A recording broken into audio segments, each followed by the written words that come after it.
Welcome to another episode of All Things Entrepreneur, where we shine a light on the blind side of entrepreneurship. I'm your co-host, Jessica Myers. And it's your boy, Errol J. Allen.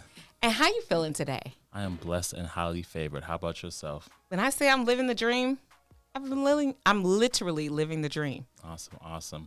And our guest speaker today actually is probably living the dream as well. Live the dream a lot of people want to live, especially when it comes to just overall a woman in business, crushing it. Hardest working woman I know, has an interior design company, general contractor, the list goes on and on. But I'll let her share her story. Without further able, Miss Ashley, how are you doing today? Hi, guys. I'm great. Thanks for having me. Awesome. So, Ashley, let's not say we already know. The people should know. What all do you do day in and day out? I do a little bit of everything. So I own the Fancy Firm, where our goal is to be a one-stop shop for our investor clients like yourself. So we do interior design, we do general contracting, focused on residential new construction right now, and then I am a licensed realtor where I sell all of my gorgeous work. Awesome. So you own the entire vertical of the space that you're in. Yeah. I like to make it simple, very thoughtless. I thrive on the details, on the numbers, on kind of keeping things in line. And I like to make it really easy for other people who have other things going on. They just kind of want to invest their money and see the return. And I get to take care of all the pretty and stressful things in between. The pretty and ugly side. Yes. So you keep it so a lot of people are scared to get in real estate, right? Because they're afraid of, I don't know, like you said, it's like herding cats sometimes. And you said cattle. I was like, cattle is easier. Cats are smaller and it's harder to be like, go this way. No. So what made you jump into that sector of it? Because like you said, that's a large part of the stress for most people. Definitely. So I know my strengths. When I got into the business, I always learned that the longevity is bringing value to other people and to the market and the business itself. I started out wholesaling, and I identified as a high-end wholesaler because the goal was always to build $1 million new construction at the end of this. Never knew how I would get there. I'm 9 years in now. I'm very close to that. So just kind of learning my strengths as I got into it and figuring out where I was most successful. Again, started out wholesaling, finding the deals. The more I learned about it, the more I got into the design of it, the construction of it, and then it just kind of took off from there. Yeah. So walk us through, because everybody's first project has a story. Walk us through whether it was a dream or nightmare of a first project. How did that go? How did you get into it? Just how did that? Sweet dream or beautiful nightmare. Yep. Oh, yeah. So I'm a person that really likes to learn from other people's mistakes. I like to work smarter, not harder. Mm-hmm. So I'm very observant. And when I got into it, I was, again, just designing for other investors. So I was able to see a lot of their ugly side without the risk or having to kind of take on all the stuff that came with it. So I did learn a lot ahead of that. I think my worst was, so I did a project with someone I had gotten into business with around the same time. We were kind of, I don't use the term friends loosely, but we were like business colleague friendly-ish. Mm-hmm. So we did a project together. I had a role, he had a role. He brought in a third person as an investor. The short version, he screwed us all over. Put a lien on our house, like a house we all were working on together, end up making us all lose a lot of money. And it was definitely just a learning curve. Like, this picks up, by the way. Oh, I'm sorry. You good. It's definitely a learning curve and just like who to do business with. And no matter how much of this I think I know, you're always learning. So you just kind of have to be open to taking the bad with the good at the end of the day. Yeah, like they say, it's not until you know everything that you realize you know nothing. Absolutely. So what's it like? Because I know I had my battles with an age thing because I started young, mm-hmm. but I was a young guy starting off. What was it like being a young woman starting off in this space in business and building and all that? So I think I've been pretty blessed on my journey. I am a Caribbean woman, so I'm naturally very strong-willed. I'm the oldest of 3 girls, so I don't take anybody's crap, whether I'm female or not, and that I don't let that dictate how people do business with me. I kind of command my respect from the beginning. The coffee. And if you can't, if I feel like you're not going to align with that, then I can choose not to do business with you. Say the question one more time, because there was something else I wanted to say and I forgot. Like, has it impacted being a woman in this space? So I started young also. I always say, even though I think I know where I want to go, my journey and the way God has laid it out has worked out perfectly. So prior to getting into real estate, I worked in infant toddler Montessori. I worked with a lot of older people. I always had older colleagues. I've always been mature for my age. I've always learned from the people around me. I was a nanny for a long time, so I knew what it was like to raise essentially other people's children, but still if that was the end goal for me, what that would actually take. So I like to kind of work backwards. So if this is what I want, this is how I get there. And knowing that I could kind of do a little bit of everything and I'm very confident in myself definitely helps as well. Okay. So you say right now you're in the process of getting your GC license, right? Yes. So what is that looking like? Because we had some talks with another episode, and I just want to know what's that process been like for you. So I'm literally just starting. I'm just studying online right now. I have passed my test to be a realtor on the first try, and I learned most of that in the field by being a wholesaler. Took that information, passed the test. So I feel like it's essentially the same. I've been doing GC work for almost 5 years now. It's just making it official. And it's an open book test, so I don't think it'll be that hard. Okay. Awesome. Wait, is it an open AI test? I think it has to be like proctored in front of someone, but it's online, to my knowledge. And it's literally you buy a book that's tabbed. So in my head, that seems pretty easy. But I've always been like decent at taking tests and things like that. So I mean, I'll tell you a little more when I get further in the process. So I was like, what skill sets do you feel like that transferred? I know you talked about wholesaling, but what is it that you have to do when no one's looking that helps to make you great for showing up to be in this space? I think adaptability. I think just being like mentally tough. I think taking all the experiences and kind of logging that for the next experience. I think something like construction and real estate, you can study and read every book known to man and you will never know everything. And you just have to be prepared when people are always going to throw things at you. City of Atlanta's always changing the rules. Oh, yeah. You just have to always the be goalpost prepared. keeps moving. Yeah, just always prepared to pivot and not get comfortable and just be willing to level up as things change, because where I started and where I am now are totally different. And I literally learn something new every day. And just knowing that I will never know everything, and I have a great, network of people that are there to support me and who are even better than me, and I can kind of look to for guidance and inspiration. I think just keeping that at the forefront, helps me get through it. Okay. So what's life outside of real estate? What does Ashley, or who is Ashley the person, not the businesswoman? Well, I'm just really learning that in the last year and a half. I've been so work obsessed for a long time. And I am now in my era of soft productivity. So productivity. Exactly. So I'm still getting shit done out here, but I'm not answering the phone after 6 p.m. I'm not working on Sundays. I have very hard boundaries. Because I realized I was working so hard and never even enjoying it. So now I bake sourdough bread on the weekends. I love sourdough. I'll make you some. Ooh. I got really good at it. It's really great, but I'm also in my gym bag, so I tend to like to try things and give it away, so I don't get the calories, but I can, test it out. I used to play golf in high school. I just recently got back into golf. I'm learning how to play tennis. Still love to travel, so I am fully enjoying all of the things I love to do. I'm in my bougie rich auntie era. I want the kids, but then I want to give them back. And right now I'm not tied down or have the responsibilities that most people my age have. And I am thoroughly enjoying that.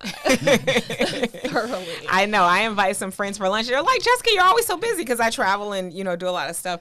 And I'm like, cool, let's meet. And they're like, okay, well, the next 2 weeks. I'm like, 2 weeks? No, meet me tomorrow at 2 p.m. Like, I'm ready tomorrow. You talking about Right. don't tell her what I'll be doing in 2 weeks. I don't know what country I'm be in. Exactly. So many people, Errol included, they start their conversations like, are you going to be here on this day? I'm like, I'm not even sure yet. We'll see. Yeah, But I think the best part of entrepreneur is like giving yourself the freedom, but like Yeah. fully taking it. So many people get engrossed in like creating the freedom and then never even enjoy it. Exactly, because they spend so much time working. And so that's interesting because you said when you introduced her, you said she was the hardest working person that you know, but then you're the one who helped her to set, or female, you're the one who helped her to set boundaries. Mm-hmm. So that she can have more work-life balance. And I test them. Yeah, we'll still test those boundaries every time. I know. He helped you to set the boundaries and then call you at 10. Oh, yeah, every time. And I will watch it ring, unfortunately. She's passing the test. It's okay. I know. He's a teacher with a pop quiz. Yeah. Yeah, there we go. So speaking of teachings and whatnot, what have been some impactful books that you've acquired on your journeys that help you out? I already know what you're about to say. But let's hear from you. Books that have been helpful. I haven't read a self-help book in a long time. I'm actually reading a lot now. But so for me, I do retain information well from books, but I retain it better from experience. And I will learn my lesson better, essentially the hard way, and doing it in real life. What I have learned from books, though, my balance is I need fiction to escape the reality of my real life, of my phone always ringing, of someone always needing something. So personally, I am not the biggest self-help book reader. I would rather learn it in real life. My grandfather has a saying, those who don't listen must feel.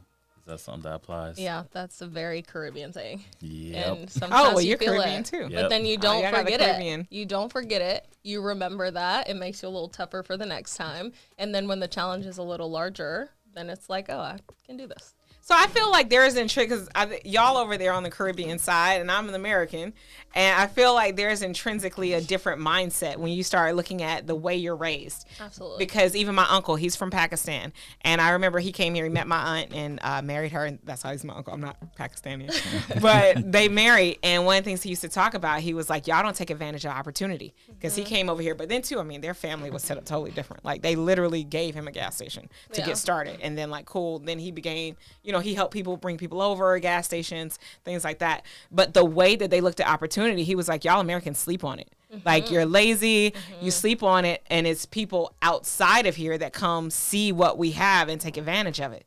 Like just for both of you guys being Caribbean, what upbringing or things that your parents instill? Because it's like when we're in it as an American, I don't feel it. Yeah. I'm in it. It's just who I am.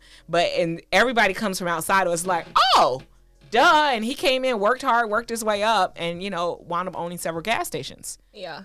So for me, it'll definitely be two biggest, and it's from my great-grandfather to my grandfather to my dad, even to me, discipline. So you said 7 a.m. is when you go be here, be there at 7 a.m., and then do what you say you're going to do and mean what you say. So your word is bond. Those are two biggest things that has literally been passed down from all to me right now. And see, you know what? I feel like Americans, I think we just used to we hit snooze and we say 7 and we hit snooze and then we'll be there at 8. Yep. I think that may be an American thing. Like it's a subconscious thing for me even. Like if I have a meeting at 8 a.m. the next morning and I know I have a meeting at 8 a.m., I could have my alarm set for 7 o'clock and let's say my phone dies, my body will still subconsciously wake me up for like 7:30 to be present for that 8 a.m. meeting. Wow. Yeah. So it's like you can feel the time. Because I made the commitment and it's internalized in me, so I'm going to operate and my body subconsciously responds. You to bring up something interesting. Do you hear the process that you just said? You made a commitment and your body subconsciously responds to it. Yep. What commitments have you made that you feel like you're just on like this insatiable path of it has to happen? For me right now, my workouts. I'm committed to my fitness journey more than just physically, but also just mentally and like as a balance to all my work life commitments.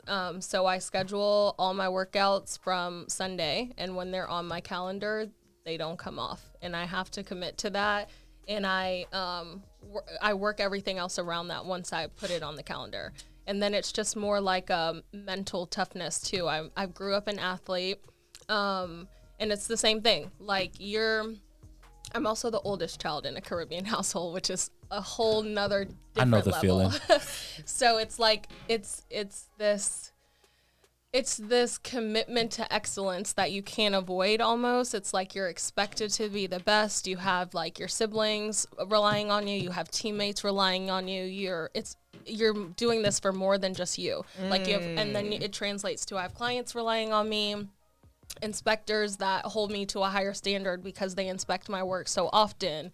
And then it's just like you have set the tone for what you give as an entrepreneur, as a person, as a business partner, and you don't want to let yourself or other people down. But with that commitment to excellence, you just excel at kind of every part of your life, essentially. And it's the same, like, like Sunday when you hear that reggae music in the morning, or Saturday morning, like we're gonna eat breakfast and then we're cleaning the house, and you're not getting anything fun until after that comes. Like, we had to get straight A's, and we didn't get applauded for getting straight A's. Like, that's what you're supposed to do. Like, you go to school to prove that you're learning something and not waste your time. You get scrutinized for B's. Like, son, explain to me this. Exactly. Like, wait. You're so close. Why wasn't it an A? Like, I know you're better than that. Yep. Then your sisters are going to think B's are okay in this house. Like, it's that level. Like, I have a lot of younger cousins at this point, lots of nephews and nieces, and it's just like, you're the example. And not everyone can handle that, but I feel like Caribbeans are just bred to, like, plus, I don't know if you get this, but my cousins and I were talking about this the other day. In our family, we eat like curry goat and like roti and bunch of rice and all kind of things, and then your family will tell you you're fat, and then they're feeding you all this. Like, your family will scrutinize you about every little thing, like who you pick, what job you have, if you don't carry yourself well, if your nail polish is chipped, like, and you hear that so often that you just are bred to be the best. And that probably sounds harsh to Americans, but I feel like that's why our skin is so thick. So this actually brings up a great question. So when you made, I'll say, the transition from doing a nanny, and I forget the other job you said you had, but when you made that transition, how did your family respond to that? So that's so funny because both of my parents growing up did not graduate college. And so as the firstborn, it was like, you have to go to college. I went to college for a year and then I dropped out. When I went to college for the first year, both my parents decided to go back to school. They both each now have 2-3 degrees apiece. My sisters each have 2-3 degrees apiece. And when I decided to drop out, because I was willing to put in the work to get what I want, and I've always been the one to have my mind set on something. I'm also a Leo. I'm very strong-willed. If I decide I'm going to do something, I'm going to do it, and I'm going to do it to the best of my ability. So even while I was in college, I was working out 2-3 hours a day. I always had 2-3 jobs just because that's a Caribbean thing. Like, you are born to hustle. So I never asked my parents for much of anything. I always was able to pay like my car note and things, and still I could party all night till 3 a.m., still make it to work at 8 a.m., make my money and go have my fun. And so just, again, proving that you're going to make it happen regardless, they really didn't have much to say, because I'm like, I'm showing you I'm going to make it happen. Even on my journey, we know that entrepreneur is an up and down journey. I never came crawling back like, I need help me do this. It was always, she's going to figure it out. And I'm sure you probably share this extremity with me.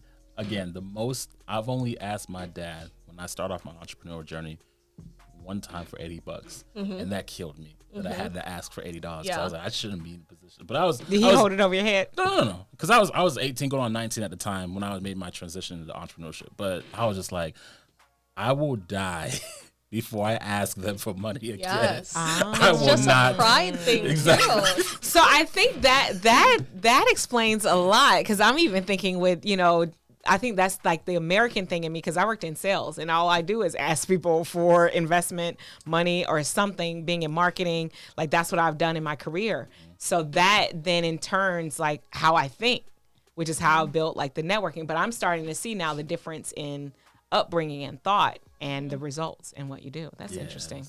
It's pride. It's a pride thing. It's really a pride thing. Yeah. Because even your parents will be prideful, and you'll watch that and you emulate what you see. Like, your parents might be having a hard time. They're not going to go ask their siblings for money. They're not going to go ask their parents for money. Most of them, their family and their siblings don't even have it to give if they wanted to ask for it. So then you just learn, like, okay, if they can do it, I can do it.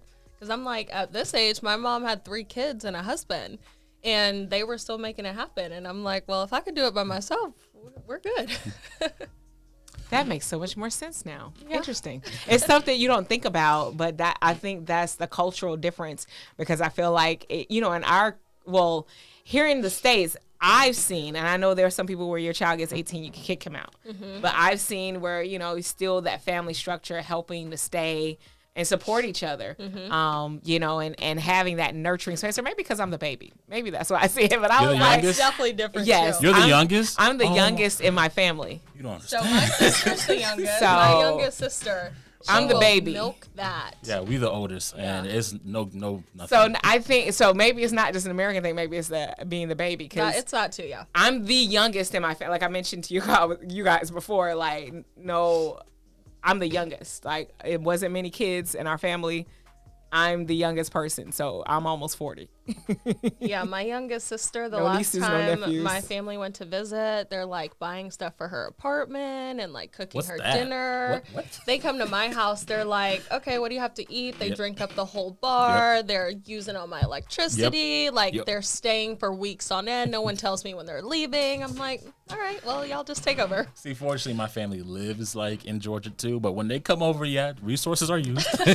Oh, wow. Wow. So maybe that's the thing about being an oldest child. So it's so much of being an oldest child that teaches you the discipline and leadership, because so much of that I had to learn being an entrepreneur. Like what you guys talk about, I had to learn. And I had to learn the hard way. But maybe that's just me being the baby in the family. Yeah. Lucky you. Must Yeah, be you nice. got a great pass. But talk about Right. entrepreneurship, like that. I mean, there are parallels, because who you are here is who you are there. So there's parallels. I mean, I feel like life has taught me to toughen up, and I realized coming across to my business partners, they ain't my big brothers. They are not. So I had to learn how to toughen up.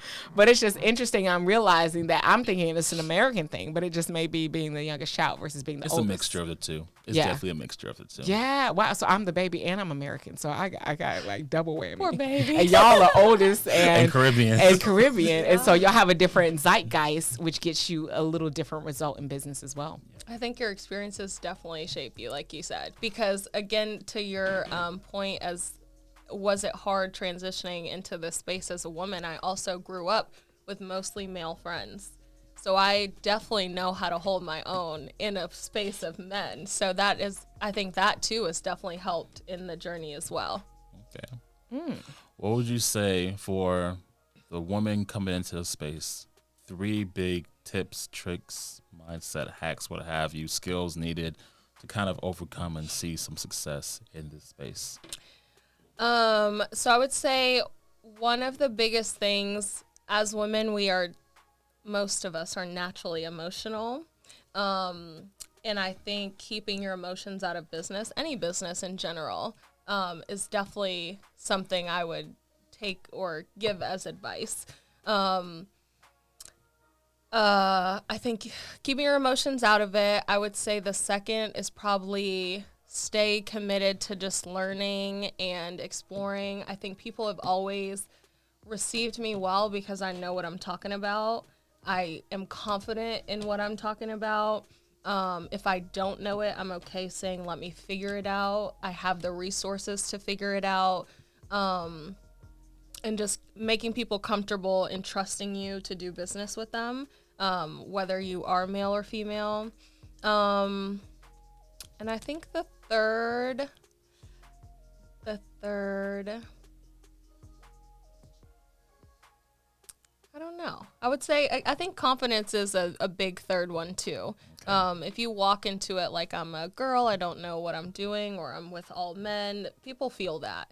It's like how dogs can sense your fear. They're like, I smell That's you're what afraid. I was going to say. They definitely can feel that. So I think walking into a room with confidence, you naturally will attract the right people. You will scare off people that are intimidated by you that you shouldn't be working with anyway. And I think just kind of knowing that you can hold your own and figure it out. Everything in my life, I feel like everything's figure outable. So even if it's a larger challenge. Once you figure that out, it just makes, the next challenge.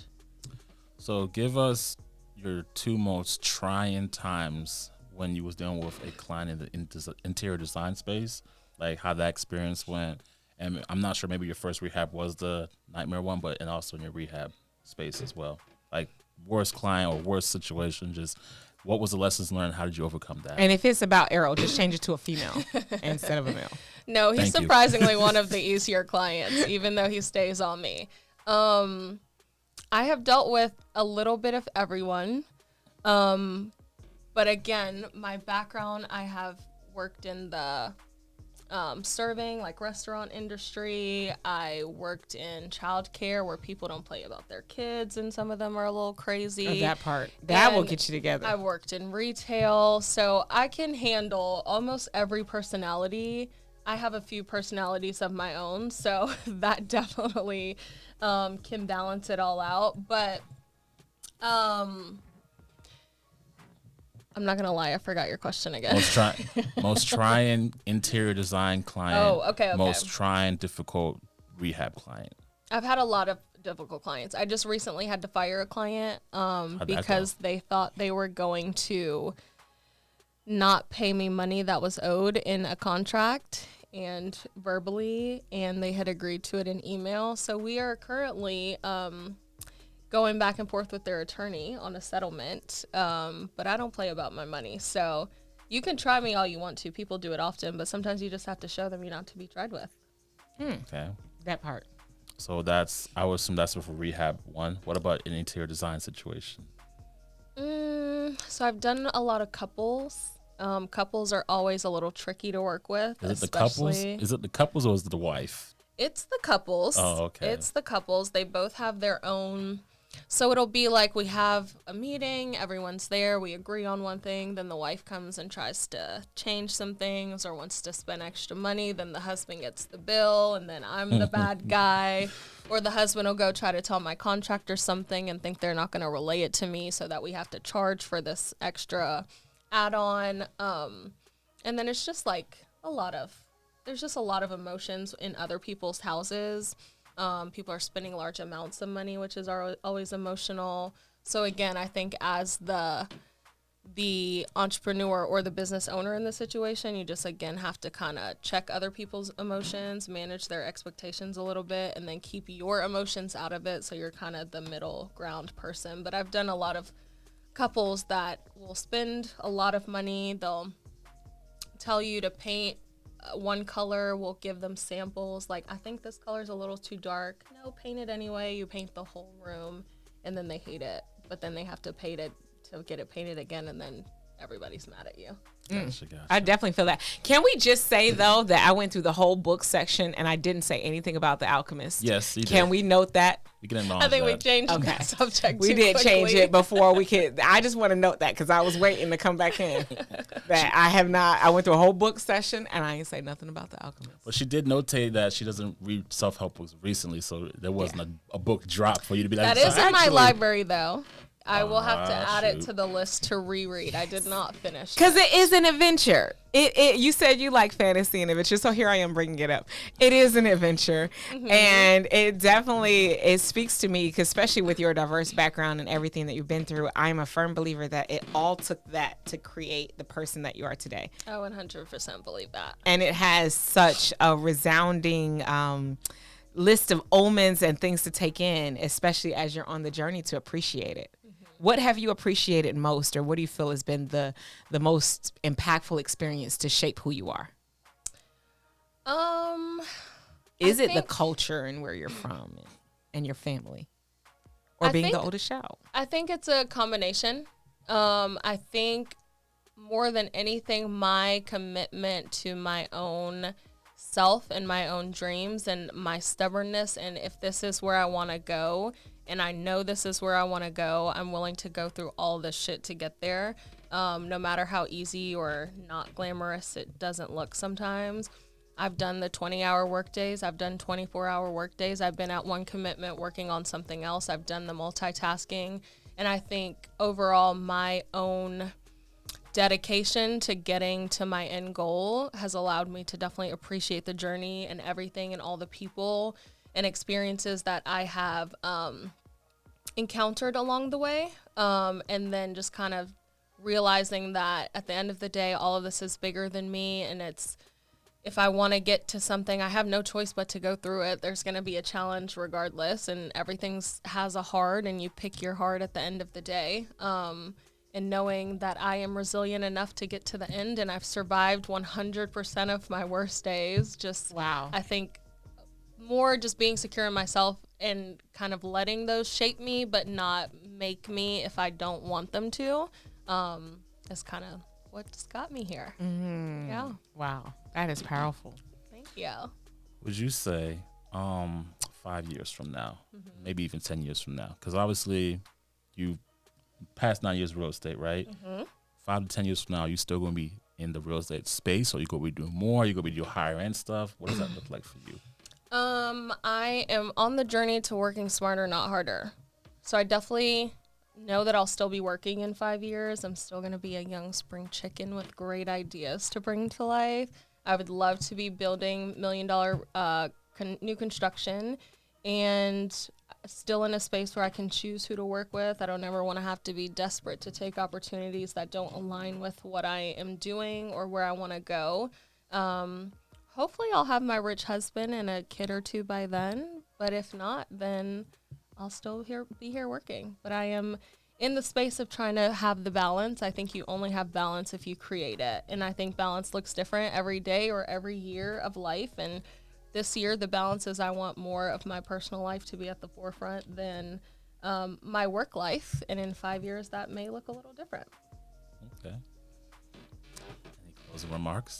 Well, that's what I was about to ask you. Are there any final words, or how can people find you? So you can find me on Instagram or YouTube at The Fancy Firm. All of my contact information is there. I am accepting new clients as they come, as I see fit. Unless you have to get fired. If we are a good match. I am definitely doing my due diligence on people these days, because I have encountered enough people that are not worth the headache.